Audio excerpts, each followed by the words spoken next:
Subscribe कीजिए राज शेरवा के चैनल को। गवर्नमेंट एम्प्लॉय है तो आप अपनी जो एसआई की पॉलिसी होती है उसके ऊपर भी आप लोन ले सकते हैं। तो किस प्रकार लोन ले सकते हैं, आप कहाँ पे आपको लोन लेना होगा, अगर आपने लोन लिया हुआ है तो आप उसको किस प्रकार चेक कर सकते हैं, वो इस वीडियो में आपको बताने वाला हूँ। तो वीडियो को एंड तक ज़रूर देखिएगा और स्किप मत कीजिएगा। Drop it.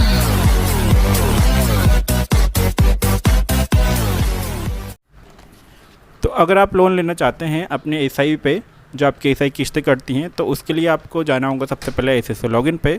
तो यहाँ पे आपको एसएसओ लॉगिन करना होगा। जो भी आपकी आरजे से स्टार्ट आईडी है उससे आप यहाँ पे लॉगिन कर सकते हैं और उसकी डेट ऑफ बर्थ जो होता है नॉर्मली उसका पासवर्ड होता है। तो यहाँ पर अगर आपकी जो आईडी है वहाँ पे लॉगिन करके हम यहाँ पे लॉगिन कर लेते हैं। तो ये आ गए हम एसएसओ लॉगिन के अंदर। अब यहाँ पे आपको अप्लाई करने के लिए एसआईपीएफ के ऐप पे जाना होगा। जो एसआईपीएफ का पे आपको दिखेगा यहाँ पे एसआईपीएफ के नाम से, ये इस तरह का लोगो होगा, आपको यहाँ पे क्लिक करना होगा। तो हम यहाँ क्लिक कर लेते हैं। तो ये आ गए मैं एसआईपीएफ ऐप पे क्लिक करने के बाद एसआईपीएफ के होम पेज पे, आपके लॉगिन पेज पे। अब यहाँ पे आपको जो एसआई लोन लेना है उसके लिए आपको क्लिक करना होगा। यहाँ पे मेन्यू में जाना है। मेन्यू में जाने के बाद आपको करना है ट्रांजेक्शन पे क्लिक, और क्लिक करने के बाद आप यहाँ पे काफ़ी ऑप्शन खुल जाएंगे। यहाँ पर एक ऑप्शन मिलेगा आपको एसआई लोन वाला, आपको इस एसआई लोन पे क्लिक करना है। तो हम यहाँ क्लिक कर देते हैं। क्लिक करने के बाद आपके सामने एक खुलेगा एक लोन वाला एप्लीकेशन पेज, जिसमें आपकी जो बेसिक डिटेल है, यानी कि आपकी एम्प्लॉय आईडी, आपका नेम, आपका डिपार्टमेंट, आपका डीडीओ, आपका ऑफिस, आपकी जो पॉलिसी नंबर है सिस्टम वाला वो बताएगा, और आपका एक पॉलिसी नंबर बताएगा जो कि एसआईपीएफ से इशू है, और साथ में बताएगा आपकी जो जमा राशि है एसआई में उसकी सरेंडर वैल्यू यहाँ पे बता देगा। और यहाँ पे बताएगा अगर आपने कोई लास्ट में कोई लोन लिया है तो उसका इंटरेस्ट आपने कोई बकाया है तो इंटरेस्ट यहाँ पे दिखा देगा। और यहाँ पे जो अमाउंट बताएगा एलिजिबल अमाउंट का मतलब जो आपकी राशि जमा हुई है, अब जमा है अभी तक, उसका 75% आप लोन ले सकते हो, तो वो राशि यहाँ पे बताएगा। तो आप इस राशि का जो 75% है वो आप यहाँ दिखा देगा। तो आप या तो इससे कम ले सकते हो या फिर ये राशि का अमाउंट ले सकते हो। मतलब आपकी कुल मिला के जितना आपको लोन लेना है, हाईएस्ट लोन आप एसआईपीएफ से इतना ही ले सकते हो। अब यहाँ पे हम एसआई लोन की राशि भरने के बाद आपको यहाँ पे आपके लायक जो पेबल राशि वो दिखा देगा, और उसको कितने महीने में आपको जमा करना है वो यहाँ पे बता देगा। मतलब इसकी जो हाईएस्ट मंथ होते हैं जमा करने के वो है 60, और ये 60 डेज में आपको इसकी एक ईएमआई बन जाती है। अब ईएमआई आपको बनेगी, जैसे मैंने 3,54,212 रुपये का अमाउंट डिलीवर किया है, तो इसकी किस्त बनी है 5903.53 रुपये। तो ये इस तरह से आपको जमा करना होंगे 60 महीने के लिए।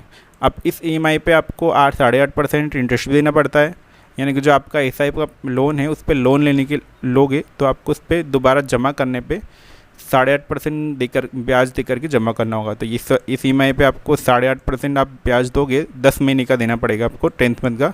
तो अब इस ईएमआई पे 8.5% लगने के बाद हो गया यहाँ पे 7,652 रुपये। तो आपको टोटल 60 महीने तक ये ईएमआई जमा करनी होगी, तो ये आपका पूरा लोन जमा हो जाएगा। अब इसके बाद जो है अगला, अगर आपकी लोन के लिए अप्लाई कर रहे हैं तो एक बार आपका बैंक डिटेल भी चेक कर लें, जो कि पे मेजर के अकॉर्डिंग होना चाहिए। अगर मान लीजिए आप यहाँ पे गलत है आपका अकाउंट नंबर या बैंक का आईएफएससी वगैरह, तो यहाँ पे आप कैंसिल चेक करके उसको सही करा सकते हो। और अगर आप मान लो चेंज करना चाहते तो चेंज भी करा सकते हो यहाँ से।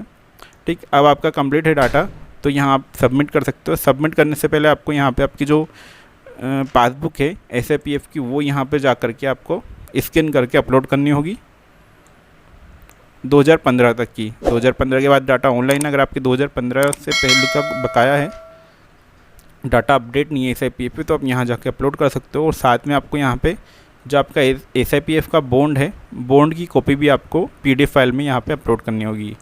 यहाँ पे आप स्कैन कीजिए, अपलोड कीजिए और यहाँ से अपलोड करके सबमिट कर दीजिए। अब आपका ये सारा डाटा कंप्लीट है, तो आपको सिर्फ यहाँ पे सबमिट करना है, और यहाँ से आपसे पूछेगा are you sure to end submit, तो यहाँ ओके कर दीजिए। तो आपका ये एप्लीकेशन डाटा हो जाएगा। फिलहाल ये मैंने क्लेम किया हुआ है इसलिए ये बता रहा है।